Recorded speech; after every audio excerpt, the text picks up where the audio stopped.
এক ওয়াক্ত নামাজ কাজা আশিউক বা জাহান্নাম। অথচ এত বড় একটা জঘন্য মিথ্যা কথা, কোরআন বিরোধী, নবী বিরোধী, অথচ সারা দুনিয়ার আলেমরা তার কোনো প্রতিবাদ করে নাই। করছে টুঙ্গি মাঠে এক রাকাত নামাজ পড়লে 2,49,00,000 রাকাত নামাজের সব। বলেন নাউজুবিল্লাহ।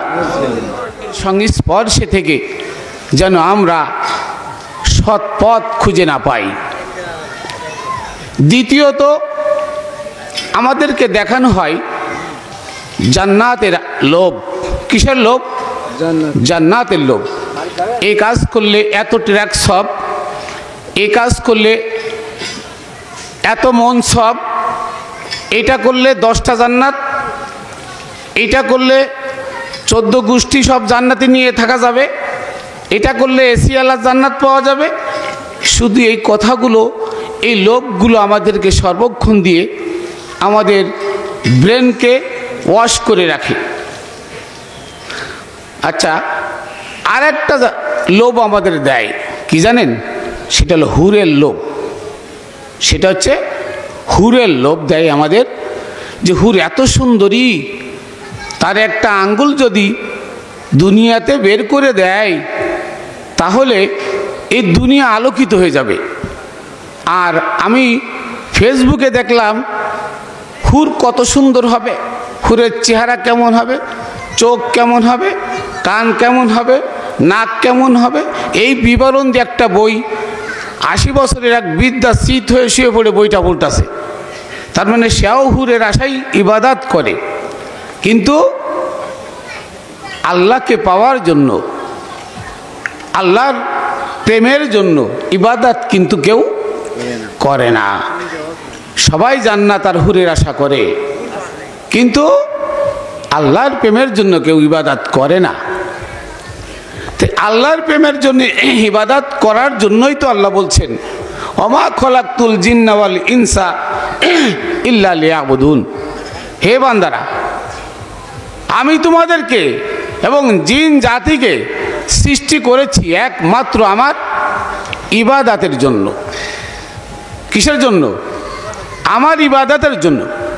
এখন মহিয়াসী নারী হযরতে রাবেয়া বসরি রহমতুল্লাহ আলাই, ওনার কাছে 2 মোল্লা আইছে বিশাল এক তর্ক নিয়ে, সালিশ নিয়ে। কি সালিশ? এক মোল্লা বলে আমি জান্নাতে যাব, আর একজন বলে আমি জাহান্নামের ভয়ে ইবাদত করি, আর ওকে আমি জান্নাতে যাব এই আশায় ইবাদত করি। এই 2 মোল্লা ঝগড়ি করে কোনো কুল কিনারা পায় না, বিচার সালিশ কারোর কাছে যায় পায় না। তখন রাবেয়া বসরির কাছে গেছে। রাবেয়া বসরি ছিল ঘরের ভিতরে। ওরা 2জন যখন এই তর্ক বিতর্ক করছে, তখন রাবেয়া বসরি ঘরের ভিতর থেকে 1 ঘটি পানি আর কয়টা পাতা, মানে কাঠ আর কি, মানে কয়টা শুকনো কাঠ আর একটা ম্যাচ নিয়ে বেরোইছে। তো ওরা বলছে, হে রাবেয়া বসরি, আমরা তোমার কাছে এলাম ফয়সালার জন্য, তুমি কই যাও? তখন বলছে, তোমরা 2 মোল্লা তো মারামারি করতেছো, তো একটু করতে থাকো, আমি জাহান্নামটার এই গটির পানি দিয়ে জাহান্নাম নিবাই দিয়ে আসি, আর এই কাঠ কুটা দিচ্ছি, এই দিয়ে জান্নাতটারে আগুন দিয়ে ফুড়াই দিই, দেখি মানুষ কার ইবাদত করে। ধরুন ওই 2জন ফুড়ে মারছে দৌড়, যেটা আমরা তো ভুল পথে ছিলাম। কারণ এই কুল কায়নাতের মালিক যিনি, তাকে যদি না পায়, জান্নাতও মালিক সে, জাহান্নামেরও মালিক সে, তাহলে তাকে যদি না পায় তাহলে জান্নাতও জুটবে না, জাহান্নামও হবে না, হুর গিলমান তো দূরের কথা।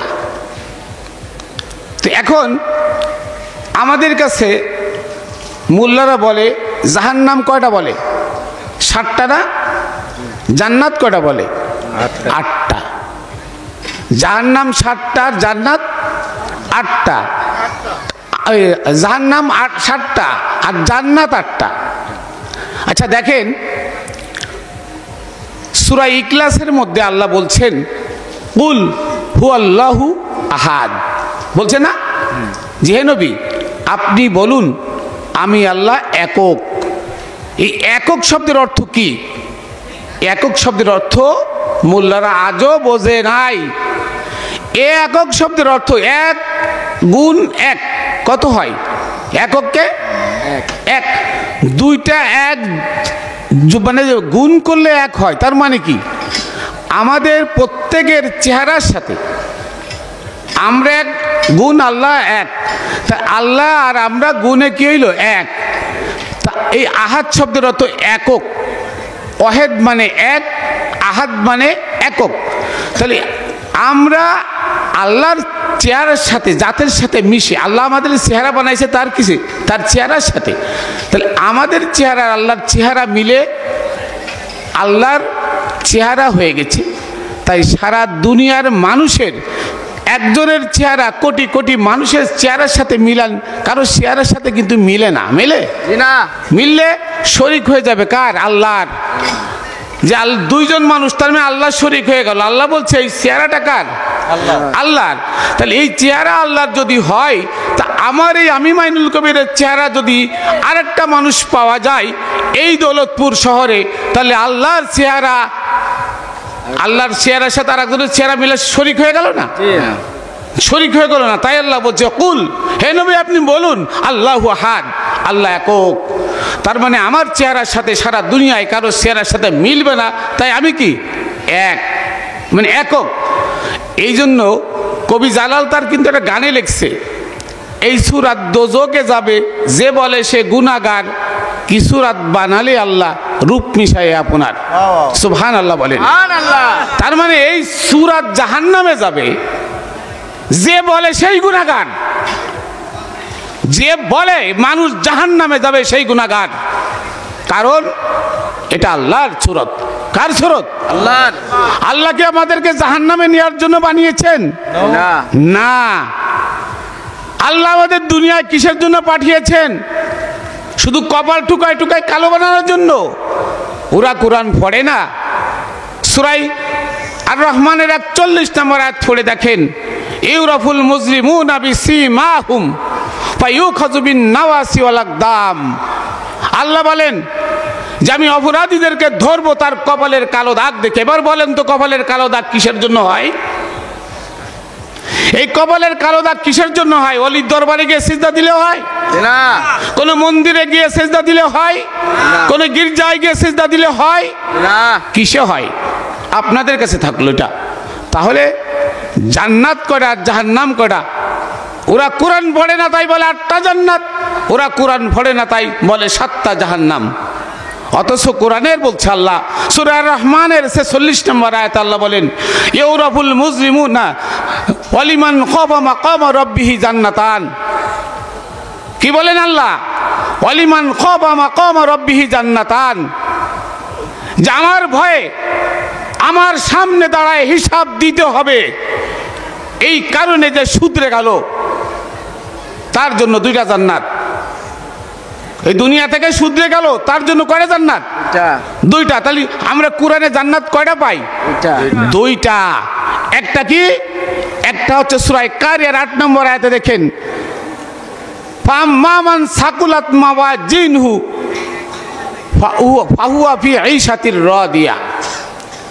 যে ব্যক্তি মৃত্যুকালীন সময়, আমাদের কিয়ামত, এই মৃত্যুকালীন সময়ে যার মিজানের পাল্লা ভারী হবে তার এই দেহ বডি স্বাচ্ছন্দ্যে আনন্দ চিত্তে তার কবরে অক্ষত থাকবে, তার কাফনের কাপড় পচবে না। একথা কার? একথা কোরআনে আল্লাহর কথা। কার বাণী? সুবহানাল্লাহ। আর একটা জান্নাত কি? এটা একটা জান্নাত। আর একটা জান্নাত কি? আমাদের 2টা সমন্বয় এই বডিটা। কয়টা সমন্বয়? 2টা। একটা হলো নফস বডি, আর একটা হচ্ছে রূহ। একটা হলো ইঞ্জিন, আর একটা হলো সেসিস। ইঞ্জিন ছাড়া সেসিস চলে না। আর সেসিস না হলে ইঞ্জিনের কি কোনো ক্ষমতা আছে? না। তাহলে ইঞ্জিন হচ্ছে আমাদের রূহ। ইঞ্জিন কি? রূহ। আমাদের রূহটাকে আল্লাহ শান্তিময় ইল্লিন যেটাকে বলে, ইল্লিনা সিজিল। যারা খারাপ রূহ, যারা পশুত্বের আত্মা নিয়ে মৃত্যুবরণ করলো, তারা সিজিলে যাবে। তাদের রূহটা কি? সিজিল ইজ্জিলে যাবে। আর যারা ইনসানিয়াতের আত্মা নিয়ে শুধরে গেল তারা কি জান্নাতে যাবে। তা তাদের রুহটা ইল্লিন, এই ইল্লিন শান্তিময় স্থান, এখানে যাবে কাদের রূহ? যারা জয়নুল আবদিন, সালেকিন, উনি আরেফিন, উনি বাকাবিল্লা, উনার কাছে বায়াত হয়ে ওনার আনুগত্যের বায়াত স্বীকার করে ওনার রঙে রঙিন হয়ে ওনার চলাফেরা, খাওয়া, থাকা, ঘুম, ওনার জীবনের যত আদর্শ আছে এই আদর্শে আদর্শিত যে ব্যক্তি, ওই ব্যক্তি হলো জান্নাতি। ওই ব্যক্তি জান্নাতি। আর জাহান্নাম একটা, সেটা কি? যে ব্যক্তি জয়নাল আবদিনের মতো আল্লাহর অলির কাছে এসে নিজের শয়তানিয়াতকে সেজদার মাধ্যমে, আনুগত্যের মাধ্যমে শুধরে নিতে না পারলো, ওয়া মামান খাফফাত মাওয়াজিনহু ফা উম্মুহুন হাবিয়া, যে ব্যক্তির মিজানের পাল্লা হালকা হবে, বিবেকের পাল্লা হালকা হবে, আমল নামা হালকা হবে, ফা উম্মুহু হাবিয়া, তার মা হবে জ্বলন্ত অগ্নিকুণ্ড। আপনার তো বোঝেন মা মানে কি? আমরা মাতৃগর্ভ থেকে আসছি না? মা, তার মা হবে জ্বলন্ত অগ্নিকুণ্ড, হাবিয়া। এই হাবিয়াকে বলে, হাবিয়ার অর্থ হলো জ্বলন্ত অগ্নিকুণ্ড। তার মানে আমরা যদি শুদ্ধে যাইতে না পারি, আমাদেরকে আবার মাতৃগর্ভে আসতে হবে। ওই মাতৃগর্ভের নাম হাবিয়া জাহান্নাম। কি বলেন? হাবিয়া জাহান্নাম। আর এই হাবিয়া জাহান্নাম, এই জাহান্নামে যারা জাহান্নামী হবে, আল্লাহ কুরআনে বলছেন জাহান্নামীদেরকে আমি রক্তপুজ আর ফুটন্ত গরম পানি খেতে দিব। কি খেতে দিব? রক্তপুজ আর ফুটন্ত গরম পানি। আচ্ছা, এবারে মিলান তো যে মাতৃগর্ভ জাহান্নাম কিনা। আমরা যখন বাবার এই নফস থেকে মায়ের রেহেমের মধ্যে আমরা যখন প্রবেশ করেছিলাম, তখন মার মাসিক কি বন্ধ হয়ে গেছিল না? তা মাসিকের রক্তটা কি রক্তপুজ না? তো ওইটা কি আমাদেরকে খাওয়াইছেন আল্লাহ? তাহলে কোরআনের কথা কি মিলছে যে আমি জাহান্নামীদেরকে রক্তপুজ এবং ফুটন্ত গরম পানি খেতে দিব? এরপরে মা যে পানি খাইছে, মার যে পানি, ঠান্ডা পানি পেটে গিয়ে ওটা ফুটন্ত গরম হয়েছে না, সেটা কি আমাদেরকে খাওয়াইছে না? তাহলে জাহান্নাম কোথায়? কোথায় জাহান্নাম? জাহান্নাম হচ্ছে মাতৃ গর্ভ। এবার দেখেন, আমি আরো কিছু কথা বলি। আল্লাহ আমাদেরকে পশুর মতো বলেছেন। হ্যাঁ, সূরা আরাফের 179 নম্বর আয়াতটা, ওয়ালাকাদ জারানা লি জাহান্নামা কাসীরাম মিনাল জিন্নি ওয়াল ইনস। আল্লাহ বলতেছেন আমি কিছু সংখ্যক মানুষ এবং জিনকে জাহান্নামের ইন্ধন বানাবো। কি বানাবো? ইন্ধন। জাহান্নামের ইন্ধন বানাবো মানে মাতৃগর্ভে পাঠাবো। কেন? লাহুম কুলুবুহুম লা ইয়াফকাহুনা বিহা, তাদেরকে সত্য মিথ্যা যাচাই করার মতো জ্ঞান দিছি, সেটা দিয়ে তারা যাচাই করে না। আমার কাছে দুইটা জিনিস, একটা হলো নিমের পাতার কষ, একটা হলো মধু। আপনার কি বুঝবেন না যে কোনটা খারাপ কোনটা ভালো? আপনার নিবেন কোনটা? ভালোটা, আর ত্যাগ করবেন কোনটা? খারাপটা। এখানে আল্লাহ সেই কথা বলছে যে আমি জাহান্নামের ইন্ধন কেন বানাবো? লাহুম কুলুবুহুম লা ইয়াফকাহুনা বিহা, আমি তাদেরকে অনুধাবন শক্তি দিয়েছি, যাচাই বাছাই করার শক্তি দিয়েছি, ভালো মন্দ বিচারের শক্তি দিয়েছি। সেই শক্তি দিয়ে তারা কি বিচার করে না? তারা ভালোটা থুয়ে মন্দটা কেনে।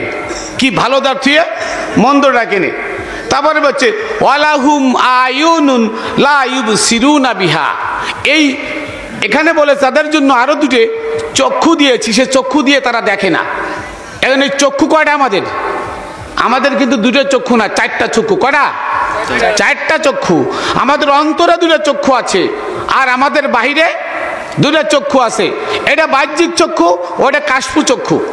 ভিতরে কি কাশফু চক্ষু, এই কাশফু চক্ষু দিয়ে তারা দেখে না। এবার বলেন কাশফু চক্ষু কি করে খুলবে? ওইটাই তো আল্লাহ বলছেন যে ইত্তাবি সাবিলা মান আনাবা ইলাইয়া, তোমরা ওই সমস্ত মানুষের আনুগত্য করো, ওই সমস্ত মানুষের দেখানো পথে চলো যারা আমি আল্লাহর নিকট ধাবিত, আমি আল্লাহ রঙে রঙিন, আমি আল্লাহর জাতের সাথে মিশে গেছে, আমি আল্লাহর সাথে এককার হয়ে গেছে, যাদেরকে রসুল বলে, হাদি বলে, যাদেরকে অলি বলে, যাদেরকে মুর্শিদ বলে, আরবিতে 4টে ভাষায় বলে, ওই সমস্ত মানুষের দেখানো পথে চলো। জয়নুল আবদিন সাহেবের দেখানো পথে যারা চলেছেন, তার সৌভাগ্য নিয়েছেন যারা তার রঙে রঙিন হয়ে গেছেন, নিজেকে তার রঙে রঙিন করে ফেলেছেন, দুনিয়ার মায়া মহব্বত যা কিছু ত্যাগ করে তার প্রেমে পড়ে একাকার করে ফেলছেন, তার অন্তর চক্ষু খুলে যায়। তার কি অন্তর চোখ খুলে যায়। ওই ব্যক্তি সামনের বাহ্যিক চোখ দিয়ে যা দেখে, অন্তর চোখ দিয়ে তার থেকে আরো বেশি দেখে। এই কথা বলা হয়েছে, ওয়ালাহুম আয়ুনুন লা ইউবসিরুনা বিহা, আমি তাদেরকে আরো 2টা চোখ দিছি, ওই চোখ দিয়ে তারা দেখে না। এটা আপনার অর্জন করে দেখতে হবে। কি অর্জন করে দেখতে হবে? আপনি অর্জন করবেন না, দেখবেন কোত্থেকে? তারপরে বলছে কি, ওয়ালাহুম আয়ুনুন লা ইসমিউনা বিহা, তাদেরকে আরো 2টা কান দিছি। এই 2টা কান ভিতরে কি আরো 2টা কান আছে না? চোখ তাহলে সেখানে কান আছে না? তাই সেই কান দিয়েও তারা শোনে না। উলাইকা কাল আনআম, আল্লাহ ডাইরেক্ট বলছেন উলাইকা কাল আনাম, এই সমস্ত মানুষ চতুষ্পাই পশুর মতো, বালুমাদাল, বরঞ্চ চতুর্পাই থেকে অধম। উলাইকাল গাফিলুন, এরা অলস। এবার দেখেন যে আমাদের অনুধাবন করার শক্তি দিয়েছেন আল্লাহ, তো অনুধাবন করার শক্তি দিয়েছেন, এই অনুধাবন শক্তিটা কার ভিতরে আছে? যারা আল্লাহর ওলি তাদের মধ্যে আছে। তা আপনি বিসিএস ক্যাডার হবেন। এখন বিসিএস ক্যাডার হতে গেলে আপনাকে কি করতে হবে? শিক্ষকের কাছে গিয়ে শিখতে হবে না? শিখতে শিখতে শিখতে শিখতে আপনি চলে যাবেন কোথায়? একদম শেষ পর্যায়ে গিয়ে আপনি বিসিএস ক্যাডার হতে পারবেন। কিন্তু শিক্ষা তো লাগবে। তাই শিখতে হলে কার কাছে যেতে হয়? গুরুর কাছে যেতে হয়। গুরুর কাছে যেতে হয়। তো গুরু হচ্ছে আমাদের শিক্ষক। আর এই গুরুর কাছে গিয়ে, গুরুর সোহবাত নিয়ে, গুরুর কাছে নিজের আমিত্বকে বিসর্জন দিয়ে তারপর মানুষ হতে হবে। আর মানুষ না হয়ে আপনি যদি মারা যান, আপনাকে মাতৃগর্ভে আসতে হবে, জান্নাত আপনার কপালে জুটবে না, আপনাকে আবার ওই মাতৃগর্ভের কথা লালন বলে গেছে 84 ফের। কতবার? 84 ফের, 84 বার জন্ম নিতে হবে একটা মানুষকে, যদি আপনি শুধরে না যাইতে পারেন। এরপরে আসেন, জান্নাত কয়টা? 2টা। জাহান্নাম কয়টা? 1টা, তাই না? এরপরে দেখেন আমাদেরকে যে ভয় দেয়, নামাজ না পড়লে 80 হুক বা জাহান্নাম, তাই বলে না? কিন্তু কোরআনের আলিফ লাম থেকে শুরু করে নাস পর্যন্ত কোথাও কিন্তু নাই, কোথাও কিন্তু এ কথা লেখা নাই যে আত্তারকুস সলা, যে নামাজ কি করে, কাজা করে, হ্যাঁ মানে ভুলে গেলাম, যে নামাজ যে কাজা করে তার জন্য কি জাহান্নাম। কিন্তু এ কথা কোরআনের ভিতরে নাই, এটা কোরআনের কোথাও নাই।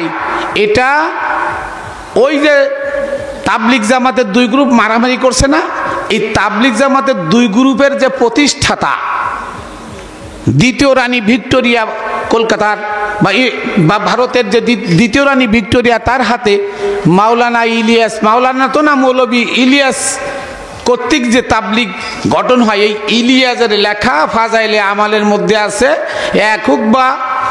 একক তো নামাজ কাজা 80 হুক বা জাহান্নাম।